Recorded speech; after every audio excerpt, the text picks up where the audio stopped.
Je m'appelle Henri Drouin-Chabot. J'ai été pendant plusieurs années le papa aidant d'une de mes filles, Jeanne, qui est décédée d'une tumeur cérébrale après 4 ans de maladie. Quelques mois après son décès, changer un peu ma vie professionnelle, quitter les activités de dirigeant qui étaient les miennes pour fonder, avec des médecins du Centre Léon Bérard à Lyon, la Fondation France Répit, qui a pour objectif de développer des lieux d'hébergement et des services pour soutenir les proches aidants de personnes dépendantes, malades, en situation de handicap, et apporter des nouvelles modalités d'intervention auprès de ces aidants. Alors, qui sont les aidants ? Je pense d'abord qu'il ne faut pas réduire les aidants à leur rôle ou à leur statut. Les aidants sont des personnes comme toi et moi, et comme beaucoup de gens qui nous entourent. On parle beaucoup de l'épuisement, du fardeau des aidants, mais n'oublions pas aussi que aider quelqu'un dont on est proche et pour qui on a de l'affection, c'est d'abord une joie. Mais il est vrai que dans certaines situations, c'est une charge qui peut être vécue de façon trop lourde par les familles et qui du coup appelle d'autres modalités de soutien, d'accompagnement. Mais pour autant, on ne peut pas réduire les aidants à leur rôle et pas considérer qu'ils sont simplement des aidants épuisés. Ils sont des personnes qui traversent des épreuves de vie et qui ont besoin de soutien. Les aidants sont probablement entre 10 et 11 millions aujourd'hui en France. Les études montrent qu'une partie d'entre eux, probablement 20%, sont des aidants surinvestis, qui consacrent plus de 50 heures par semaine à s'occuper d'un conjoint, d'un enfant, d'un parent. Et ils sont là probablement en effet les plus fragiles et ceux qui ont le plus de besoins. Il faut bien comprendre que notre système de soins aujourd'hui, qu'on appelle souvent le virage ambulatoire, c'est un peu le terme technique, en tout cas l'organisation de notre santé veut que le domicile deviennent de plus en plus le lieu naturel du soin pour ces prises en charge au long cours, ces maladies qui se chronicisent. On est de plus en plus nombreux à vivre de plus en plus longtemps avec des maladies graves, des handicaps lourds, dont autrefois on décédait rapidement, et aujourd'hui, et c'est évidemment une immense chance, avec lesquelles on peut vivre pendant des années, parfois pendant des décennies. Et c'est au domicile que cette vie se déroule pour l'essentiel. L'hôpital, l'établissement, on y va ponctuellement, mais c'est bien à la maison que tout se joue, et se joue dans une durée de plus en plus importante. Le rôle des aidants est donc de plus en plus fondamental. Sans les proches, évidemment, il n'y a pas de maintien à domicile possible, mais sans soutien aux aidants et sans répit, il n'y a pas de maintien soutenable possible à domicile. Avant d'être l'aidant de quelqu'un, on est d'abord son parent, son conjoint, son enfant, s'agissant des personnes âgées. Et donc il y a un travail de mise à distance, il y a un travail de compréhension de sa situation qui est probablement pas naturel. Toutes les aidants et les études qui ont été faites autour de ces sujets montrent qu'il y a une difficulté souvent à reconnaître qu'on n'est pas simplement le parent ou le conjoint, mais qu'on est aussi l'aidant et qu'on a à ce titre un rôle particulier. Et la condition pour accepter d'être aidé, pour accepter de bénéficier de répit, d'accompagnement, de soutien, c'est d'abord d'avoir cette prise de conscience que oui, j'ai un rôle d'aidant, mais j'ai aussi ma vie personnelle, familiale, sociale, professionnelle, et que l'enjeu est de réussir à concilier son rôle d'aidant et sa vie qui continue. Alors comment soutenir les aidants et comment les accompagner ? Si on veut bien faire un tout petit retour en arrière, on se rend compte qu'il y a une cinquantaine d'années, une centaine d'années, c'est pas si vieux, les solidarités traditionnelles, peut-être qui étaient celles du village. Je dis ça sans nostalgie, c'est juste que le contexte de vie était différent. Et dans une France qui était plus rurale, qui était plus une France de village, il y avait toujours quelqu'un pour aider.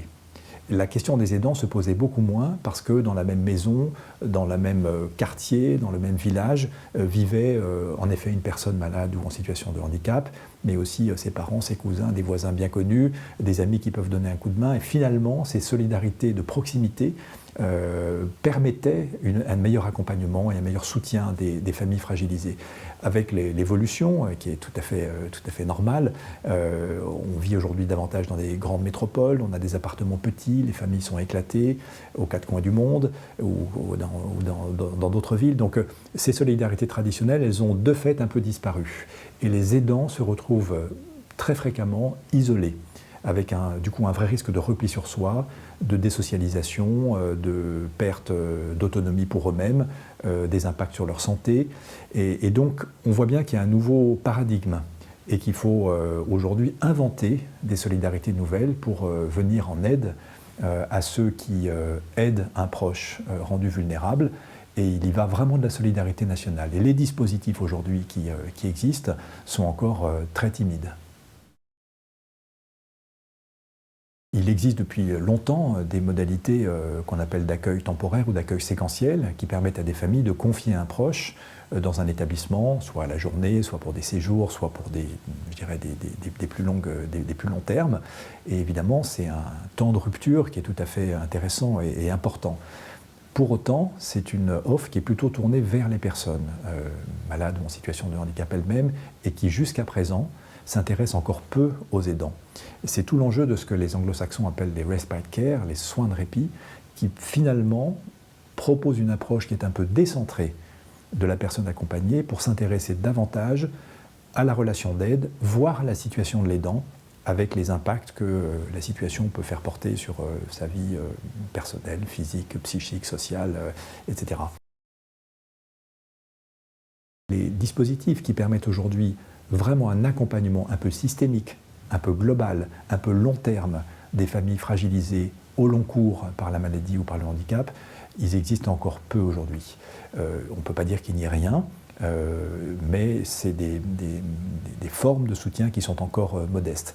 Elles ont longtemps été développées autour des pathologies, parce que les associations de patients, dans leur rôle militant, qui est évidemment important, on pense notamment à la maladie Alzheimer, on pense aux maladies neurodégénératives, on pense aussi dans le dernier plan cancer. Donc on voit bien qu'il y a des plans aujourd'hui, mais un peu en silo, un peu pathologie par pathologie, qui ont intégré dans leur programme des modalités de soutien aux aidants. Mais évidemment, ça ne représente pas la totalité des aidants et on aurait bien intérêt à avoir une vision plutôt plus transversale des choses avec des modalités, des solutions d'accompagnement plus étendues. Le rôle de la Fondation France Répit et les perspectives qu'on peut imaginer autour du développement de ces solutions, il s'appuie d'abord sur une expérimentation à l'échelle d'un petit territoire qui est la métropole de Lyon, 1 300 000 habitants, environ 190 000 personnes en situation d'aide. Donc c'est un petit territoire, mais c'est quand même un grand nombre de personnes. Et on est en train de construire sur ce territoire d'abord une maison de répit, qui est d'un genre très nouveau, c'est vraiment une première en France, qui accueillera dans quelques mois des personnes malades ou en situation de handicap, quelle que soit la pathologie, quelle que soit la situation clinique de la personne, mais aussi les proches aidants, la famille, qui pourra venir séjourner avec la personne qu'ils accompagnent pour une trentaine de jours par an, comme un créditant, et leur donnant droit à un séjour de rupture, mais surtout un séjour de ressourcement, d'accompagnement, l'occasion de dire un peu les difficultés à la maison, de voir où sont les points de blocage ou les points vraiment rendus compliqués pour la vie de tous les jours, et de mettre en place des stratégies avec les familles, de trouver des mesures correctives pour que le retour au domicile soit plus apaisé.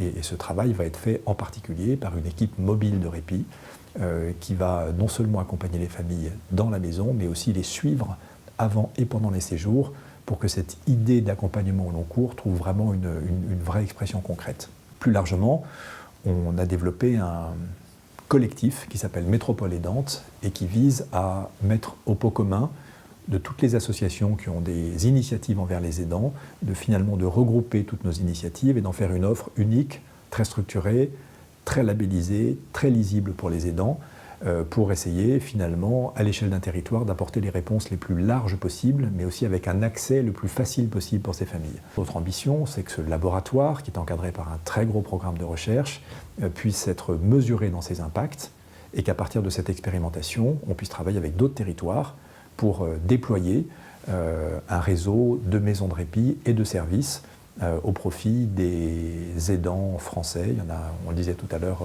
environ 10 millions, peut-être 11 millions, et dont certains ont vraiment besoin que l'on s'occupe davantage d'eux.